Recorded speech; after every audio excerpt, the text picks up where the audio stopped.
শিক্ষা মন্ত্রণালয় সুপারিশ করেছে, প্রস্তাবনা কমিটি হয়েছে, সিদ্ধান্ত হয়েছে, তাহলে আজকে নতুন করে কেন সিদ্ধান্ত নিতে হবে? কেন সিদ্ধান্তের কথা বলা হচ্ছে? এই সিদ্ধান্ত আমরা মানি না। সিদ্ধান্তকে কার্যকর করতে হবে। আমাদের যারা আহত হয়েছে আমাদের ভাই বোনেরা, তার মধ্যে জান্নাতুল ফেরদৌসী এবং আমি এখনো পর্যন্ত নাম জানতে পারিনি বেশ কয়েকজন। আমরা হাসপাতালে যাব, খোঁজখবর নেব তাদের অবস্থা কি। কিন্তু আমাদের আজকে শান্তি শৃঙ্খলা ভাবে কিন্তু আমরা যাচ্ছি না। আমরা 8 থেকে 12তম অনেকক্ষণ ধরে ধৈর্য ধরে অপেক্ষা করে আমরা বলেছি আমরা সংখ্যায় অল্প হতে পারি, কিন্তু আমাদের মনোবল দৃঢ়। এই নিয়োগ আমাদের স্বপ্নের নিয়োগ, এই চাকরি আমাদের স্বপ্নের পেশা। আমরা শিক্ষকতা করতে চাই, সেই শিক্ষকতার পেশায় আসতে চাই। সেই স্বপ্নকে বাস্তবায়নের জন্য আমরা মৃত্যুকে উপেক্ষা করতে পারি। আমরা কিন্তু শান্ত শৃঙ্খলার মধ্য দিয়ে যাচ্ছিলাম।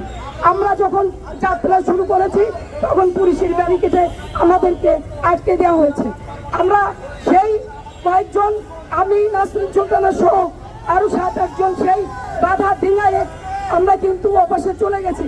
চলে যাওয়ার পরে আমাদের কিছু ভাই বোনেদের পরে অমানবিক নির্যাতন করা হয়েছে, তাদের টিয়ার গ্যাস নিক্ষেপ করা হয়েছে, গ্রেনেড মারা হয়েছে।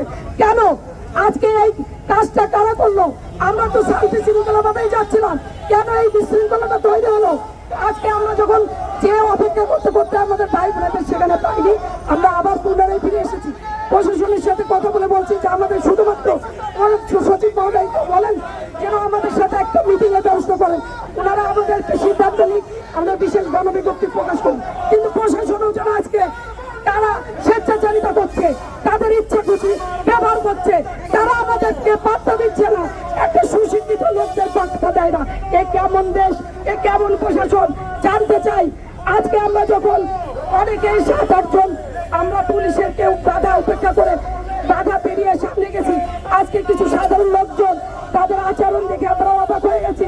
তারা আমাদেরকে সাহায্য করার বদলে আমাদেরকে বরং প্রশ্নের মুখে দাঁড় করে আটকে দিয়েছে শিক্ষা মন্ত্রণালয় যাওয়ার ব্যাপারে।